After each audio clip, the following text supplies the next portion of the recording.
A'udhu billahi minash shaitanir rajim. Bismillahir rahmanir rahim.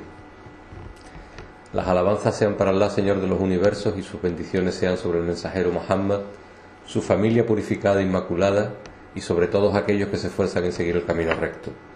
La maldición caiga sobre quienes los oprimen, pues son la raíz del árbol de la perversidad. Assalamu alaikum wa rahmatullahi wa barakatuh.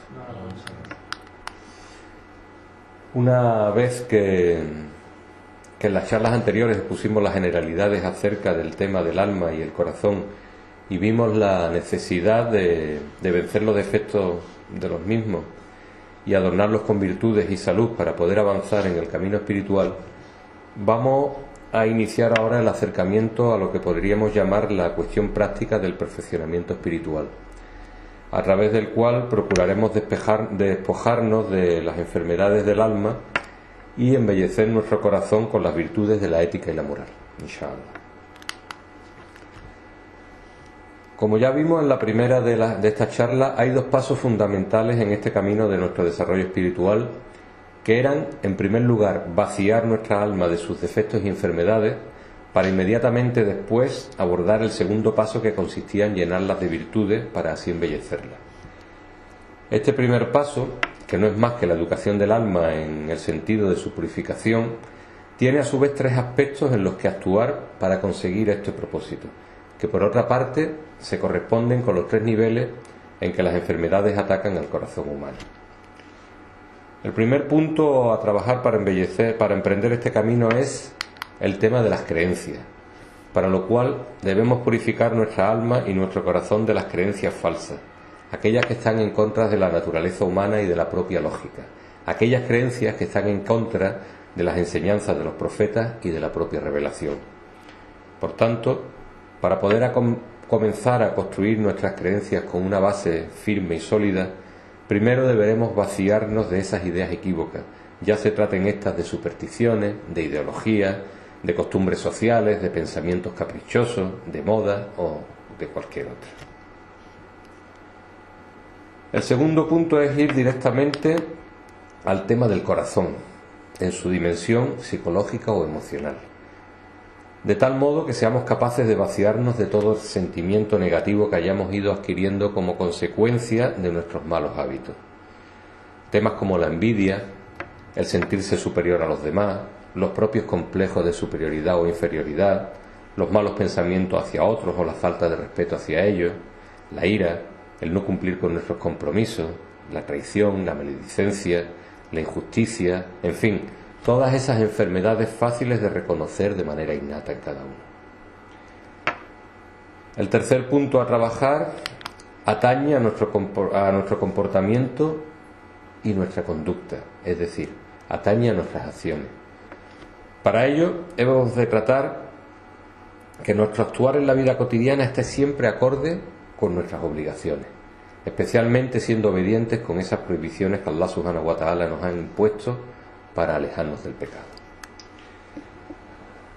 Las prohibiciones que Allah nos impone y las reglamentaciones que nos impone no son para atormentarnos o intentar hacer de nosotros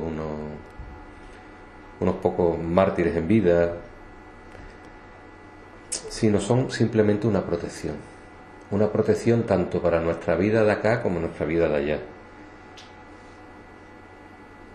Una de las cosas, por ejemplo, que siempre nos hablan en esta tierra es el tema del alcohol, de los embriagantes, ¿no? Es un tema tópico, pero que también nos viene a mano, por ejemplo, para explicar esto, ¿no? Bueno, es que porque os tomáis una cervecita no pasa nada. Bueno, evidentemente no pasa nada porque nos tomemos una cerveza, ¿no? Lo que pasa es que el día que tú te tomas tu primera cerveza, tu primer alcohol, tu primer embriagante, tu primer cigarro mismamente, que después te da paso a otras cosas, es el día en que has roto ese velo de protección. Es el día en que has dado ese primer paso, detrás del cual pueden venir muchos. Y después de esa primera cerveza, pues pueden venir 2, 3, 4 y llegará un día en el que llegue la borrachera.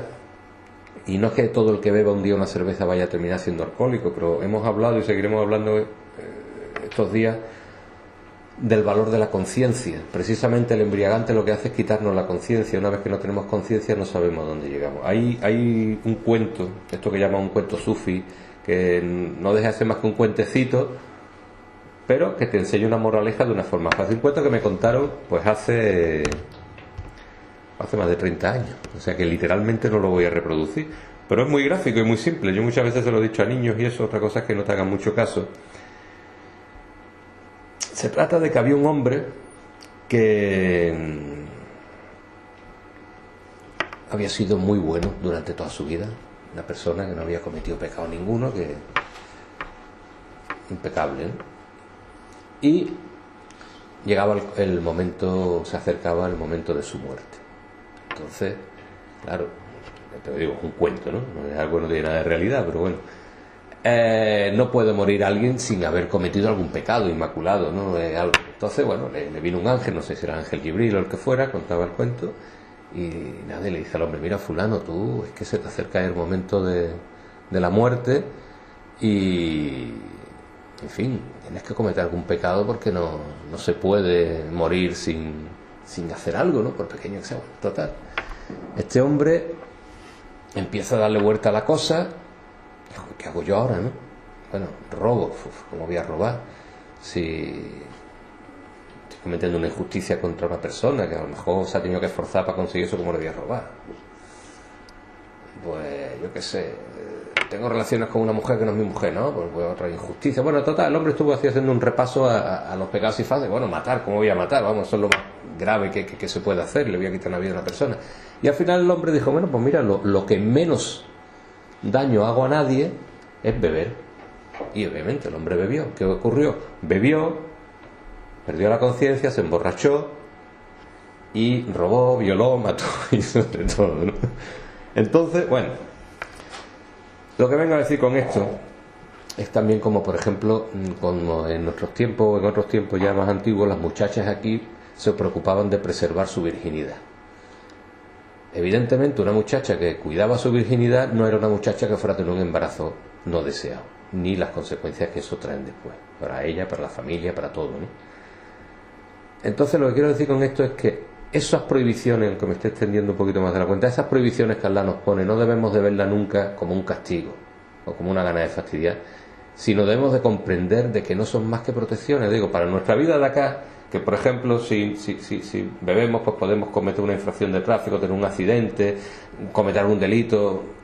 El día que perdamos la conciencia, o sea que hasta en nuestra vida cotidiana nos protege de no hacer de no tener consecuencias graves, y también nos protege en la otra vida. O sea que no miremos nunca esas prohibiciones o esas normativas, esas reglamentaciones, como queramos decirlo, como un fastidio, sino todo lo contrario.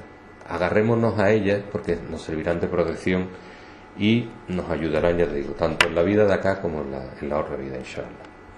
Y bueno, volviendo a la charla, hablábamos el otro día diciendo que el ser humano, en su naturaleza innata, en su fitra, está constantemente buscando la perfección, buscando el bien, buscando acercarse a Dios, pero sin embargo en la práctica las personas generalmente estamos ocupados en cuestiones que no tienen nada que ver con esos gran grados de espiritualidad y esas aspiraciones naturales que demanda nuestra fitra. Por un lado, la naturaleza humana nos llama constantemente a la purificación y al crecimiento espiritual, pero por otro, nuestra vida en la práctica suele tender a distraerse con las cuestiones del dunya. Sobre esta contradicción que existe en el ser humano, esta contradicción que si no la corregimos puede hacernos fracasar en nuestro camino espiritual, mirando desde una perspectiva meramente práctica podemos apreciar dos motivos fundamentales que explican por qué no somos capaces de detectar las enfermedades de nuestro corazón. El primer motivo es el tema del desconocimiento. Realmente muchas veces simplemente no somos conscientes de que nos aquejan esas enfermedades morales. Vivimos con ellas sin darnos cuenta de que están ahí, lo mismo que sucede con algunas enfermedades físicas que solo las percibimos el día en que dan la cara y a veces en ese momento ya es demasiado tarde. Con el tema del alma, como también apuntábamos ya en la charla anterior, es aún peor desconocer la existencia de sus enfermedades que con la enfermedad física, porque la enfermedad espiritual nos acompañará en esta vida, pero también en la otra, si no somos capaces de corregirla a tiempo. Sobre la ignorancia, hay enfermedades espirituales que son muy evidentes y fáciles de reconocer a poco que uno intenta analizarse, como las que acabamos de citar al referirnos a la dimensión sociológica y emocional del corazón. Esas y algunas similares. Pero hay otras que son más silenciosas, son más sutiles, y que hay que esforzarse y analizarse para reconocerlas, pues pueden llegar a engañarnos a nosotros mismos. Y estas son las que más fácilmente pueden pasarnos desapercibidas. El segundo motivo es el de subestimar la enfermedad. Hay veces que podemos incluso reconocer alguna de estas enfermedades, pero simplemente no le damos importancia. No tenemos conciencia del peligro de la enfermedad, ni somos capaces de reconocer hasta dónde puede hacernos llegar esta. Acordémonos también de lo que decía Allah Subhanahu wa Ta'ala en el Corán, que nombramos el otro día, citamos el otro día, acerca de cómo Shaitán embellece nuestras malas acciones para que no les demos importancia. A la hora de abordar la cura de las enfermedades espirituales, lo primero que hay que ver, por tanto, es si se tiene conciencia o no de la enfermedad, o si simplemente es que, aun conociéndola, no le damos la importancia debida. Es decir, para abordar la cura de las enfermedades espirituales, hay que ver a partir de cuál de estos dos estados anteriores partimos. Si la enfermedad no se ha abordado por desconocimiento de la misma, lo primero que hay que hacer es superar esa ignorancia, y para eso debemos adquirir la información y los conocimientos que nos permitan detectar esas enfermedades espirituales. Si la enfermedad no se ha abordado, por el contrario, por desconocimiento, no por desconocimiento de la misma, sino por subestimarla, el conocimiento también ayudará, puesto que ese conocimiento le dará al individuo la conciencia necesaria para no subestimarla y decidir combatirla.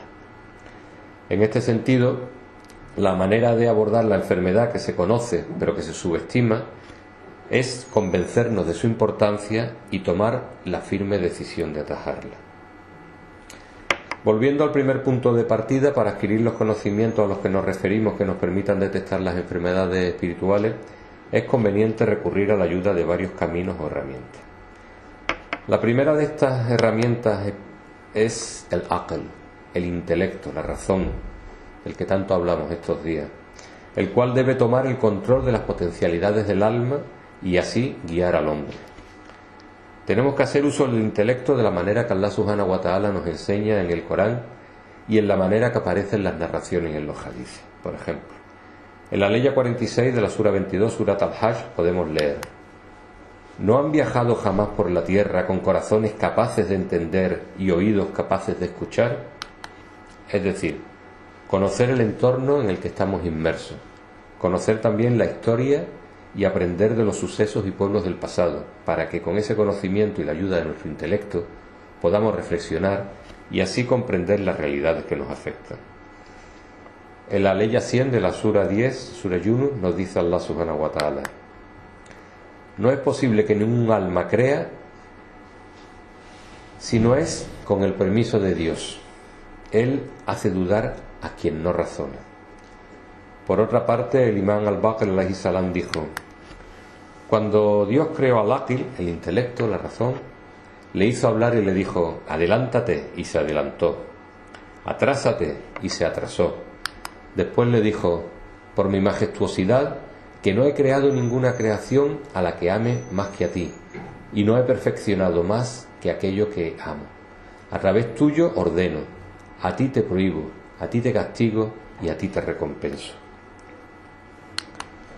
Vemos aquí una vez más la gran importancia que tiene el intelecto y cómo el intelecto es el receptor de los mandatos divinos, de sus castigos y su recompensa, uniéndose su perfección a la propia perfección del ser humano, pues un intelecto perfecto solo puede estar en un hombre perfecto, que por otra parte es el hombre que Allah Subhanahu wa Ta'ala ama.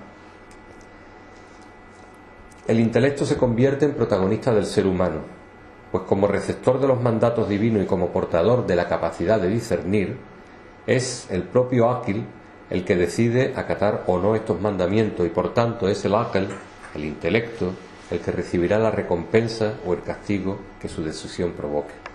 Recordemos una vez más, como ya hemos hecho días anteriores, que el ser humano es la única criatura que posee esta capacidad de discernir, este tipo de intelecto, y que es precisamente esta cualidad la que le permite diferenciarse del resto de seres de la creación y especialmente del resto de los animales de la creación.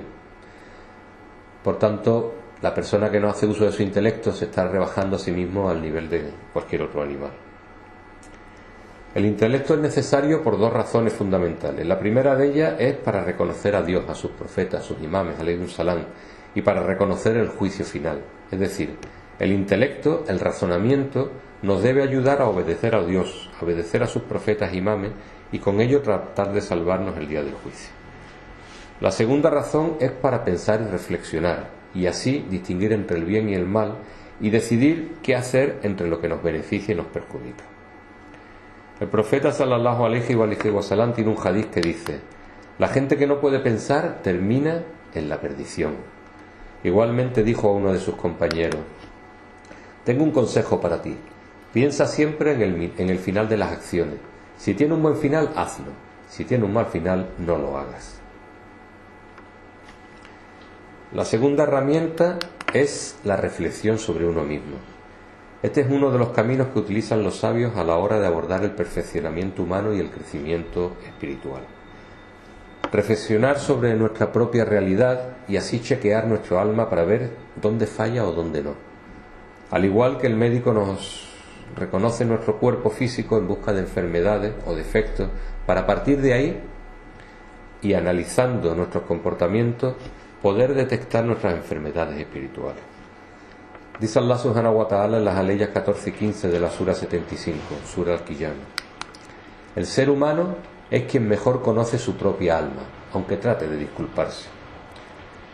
Las excusas para nuestros fallos es lo que nunca nos faltarán si no tenemos una buena determinación para buscar verdaderamente nuestras enfermedades espirituales. Dice Allah al respecto en la aleya 14 de la Sura 47, Sura Muhammad: aquel a quien sus malas acciones le parecen buenas y sigue sus deseos y pasiones. Ya vimos el otro día como Allah subhanahu wa ta'ala nos advertía en el Corán de cómo Shaitán trata siempre de embellecer nuestros malos actos, y para ello nuestro ego es su gran aliado. Pero realmente, a solas, con nosotros mismos, sin tener que aparentar ante nadie, si nos esforzamos y reflexionamos, sabemos qué hay en nuestro interior. Por el contrario, para avanzar en nuestro camino espiritual debemos liberarnos de esas excusas y analizarnos fríamente de una manera crítica y dura contra nosotros mismos. Si realmente queremos curar nuestras enfermedades espirituales, debemos ser sinceros y no autoengañarnos. Aparece también en los hadices: no amanece el creyente ni le llega la tarde sin que piense mal de sí mismo y vea los defectos de su alma y trate de mejorarlos. El tercer método de ayuda es el que podríamos llamar ir al médico, equiparando la enfermedad espiritual con la enfermedad física, como tantas veces estamos haciendo estos días. Si no somos capaces de detectar nuestras propias enfermedades espirituales, al igual que con la física, lo que debemos de hacer entonces es acudir a un especialista para hacernos el chequeo pertinente que nos permita comprobar si realmente estamos sanos o no. Ya mencionamos en días anteriores que los médicos espirituales no son otros que los profetas y los imames alayhim salam, y que ahora que no tenemos acceso directo a ninguno de ellos debido a la ocultación de Imam Mahdi alayhi salam, que Allah subhanahu wa ta'ala apresure su manifestación, la manera de llegar a esta medicina era a través de los verdaderos hombres de conocimiento que han demostrado con su esfuerzo en el estudio de la ética y la moral islámica y el ejemplo práctico de su vida, su autoridad para aplicar esta medicina espiritual. Es decir, no solo es cuestión de que estos médicos del corazón conozcan la teoría, sino también de que la hayan aplicado a sí mismos en la práctica y con ello hayan llegado a un nivel de purificación personal que es lo que realmente les acredita.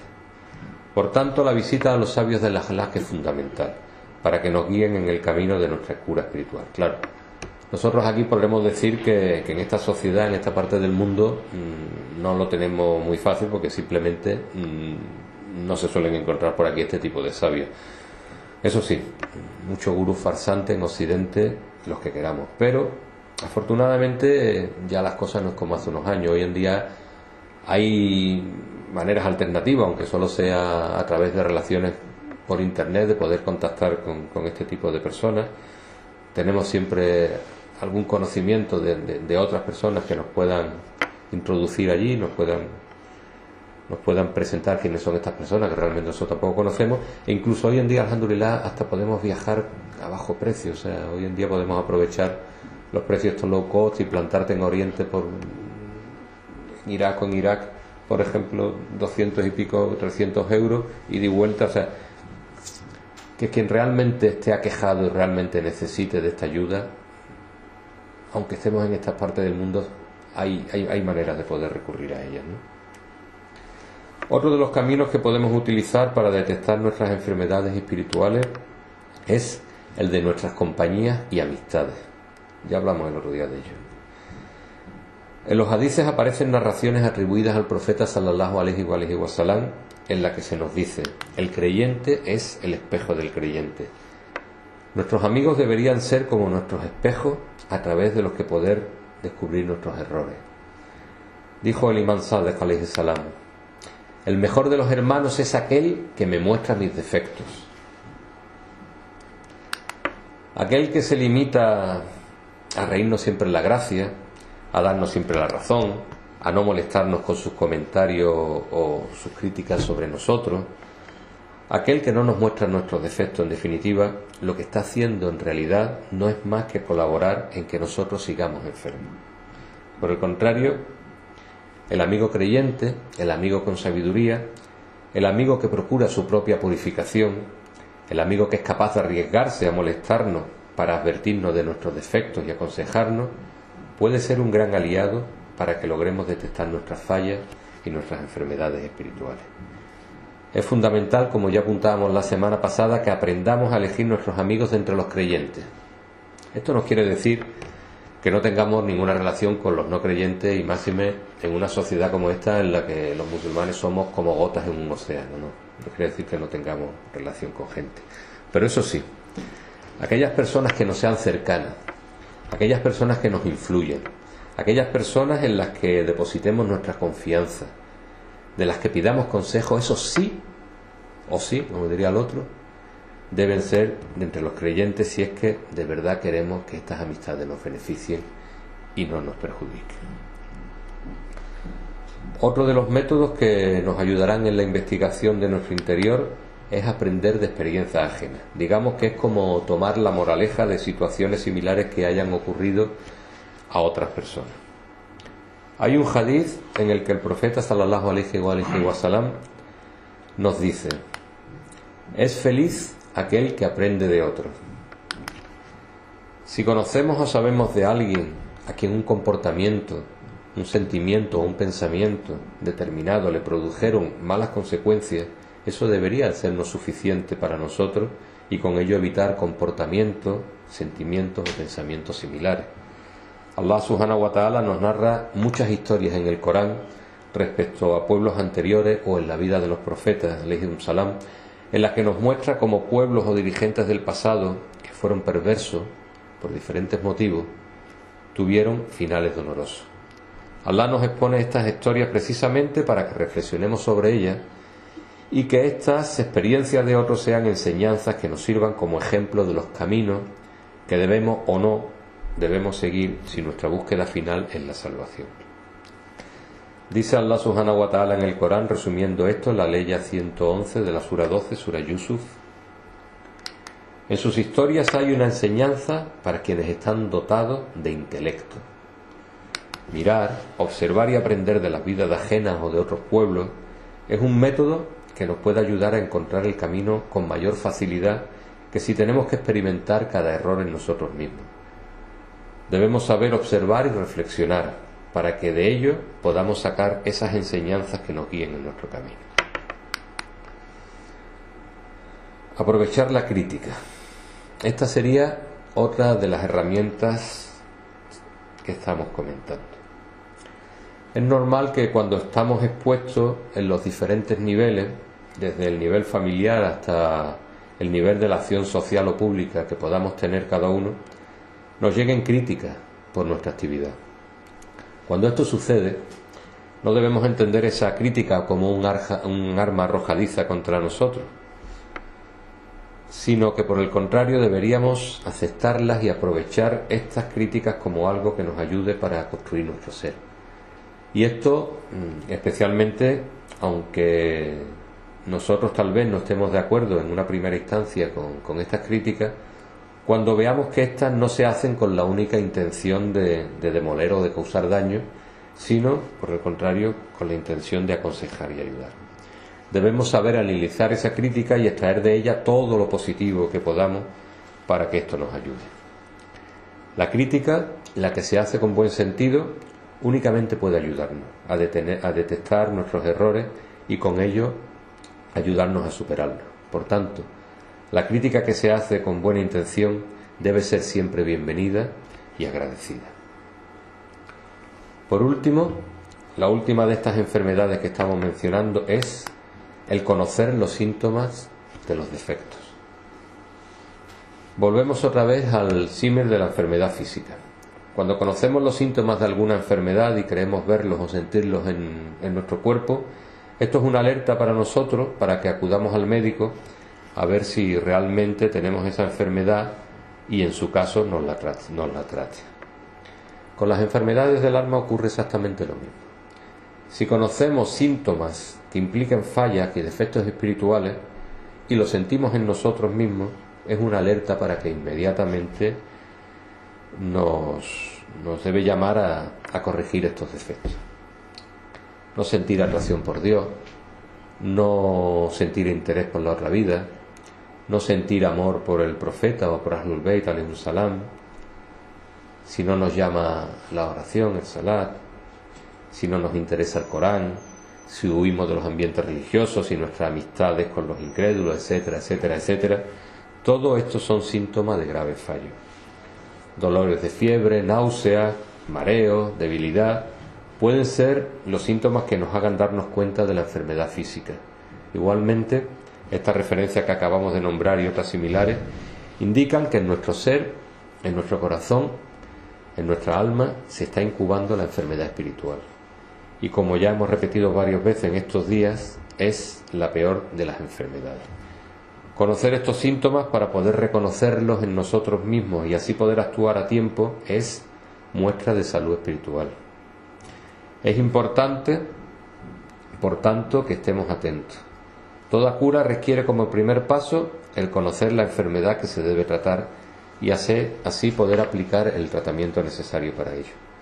Hagamos una lista de síntomas negativos y positivos para tenerlas en cuenta y veamos cuáles de ellas tenemos nosotros. Ya hemos nombrado antes algunos síntomas de falla a los que podríamos unir ahora, por ejemplo, la pereza, la vagancia, detestar el estudio. Por el contrario, el creyente ama el rezo, el ayuno, la adoración, sentirse siervo de Dios, obedecerlo, es precavido a la hora de actuar, es reflexivo, procura los ambientes de la gente de fe, es trabajador, ansía el conocimiento. Conocer los síntomas de los defectos es sin duda un método para poder conocer nuestras enfermedades espirituales. Y una vez que hemos conseguido detectar nuestras enfermedades espirituales con la ayuda de las herramientas que acabamos de mencionar, el siguiente paso que hay que dar en el camino de su superación es el de la decisión de actuar contra ella. Ya hemos apuntado anteriormente que para intentar la cura una vez conocida la enfermedad hay que tomar conciencia de su peligrosidad y que ello nos motive a tomar una decisión clara de actuar contra ella. Shaitán, con la ayuda del Dunya, de nuestro Naf, tratará de desmotivarnos y apagar esta conciencia para que al final no lleguemos a abordar el tratamiento de la enfermedad. Los caminos que Shaitán utiliza para tratar de que subestimemos u olvidemos la enfermedad son muchos, como por ejemplo el engañarnos con lo abundante o habitual que es esa enfermedad en otro, para que nosotros tampoco le demos demasiada importancia y la dejemos estar. Por ejemplo, la maledicencia, el hablar de otros, el gaiba en definitiva. Eso es un grave defecto. Sin embargo, ¿quién no está quejado de él?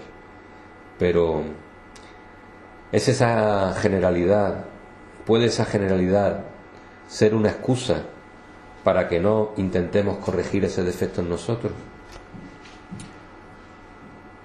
Los susurros nos dirán constantemente: no es para tanto, déjalo estar, ya tendrás tiempo más adelante, aún eres joven, disfruta un poco, bueno, ya más adelante veremos. Shaitán tiene sus métodos para intentar desviarnos del tratamiento. Por ello, una vez que hemos detectado la enfermedad, debemos armarnos con una gran resolución para abordar con firmeza la decisión de luchar contra esa enfermedad. La conciencia, la fuerza de voluntad son imprescindibles en esta decisión, y así poder elegir el camino correcto y transformar esa preocupación en la acción del tratamiento correcto. Sin decisión es imposible poder lograr la purificación del alma. Por ello, las decisiones hay que tomarlas con conciencia, porque la conciencia es la que nos permite entender la verdadera gravedad de la situación. En el caso del creyente, la conciencia debe estar unida siempre a la otra vida, al tema de la salvación. No es un peligro de vida física inmediato, como puede ocurrir con la enfermedad del cuerpo, lo que nos debe alertar, sino que la enfermedad del alma acaba con nuestro ser desde nuestro propio interior, destruyendo nuestra felicidad, no tanto en la otra vida como algunos pueden pensar, sino incluso en esta vida terrenal. Las enfermedades espirituales no solo destruyen nuestra alma en la eternidad, sino que ni siquiera en esta vida nos dejan disfrutar en realidad. Esto se ve muy claro, por ejemplo, en las personas envidiosas. Ellos son incapaces de disfrutar con lo que tienen, por mucho bonito que sea, porque solo están pendientes de otros y sufren constantemente por ello. Su envidia posiblemente ni tan siquiera afecte ni perjudique a los envidiados, posiblemente ellos ni tengan conciencia de que otra persona les envidia, pero bueno, en cualquier caso, seguramente la envidia de terceros no la afecta, pero sin embargo, el envidioso internamente se destruye a sí mismo en esta propia vida terrenal por algo tan absurdo como sentir envidia hacia otras personas. Por tanto, es necesario que el creyente tenga intención, fuerza de voluntad y resolución para afrontar la cura de las enfermedades. Y una vez que hemos visto cómo identificar la enfermedad y hemos comprendido la importancia de una fuerte determinación para abordar su tratamiento, de estos tratamientos prácticos concretos hablaremos en próximos días, inshallah. Y con esto concluimos en el día de hoy. Walhamdulillahi Rabbil Alamin. Salawat. Allahumma salli ala Muhammad wa ali Muhammad.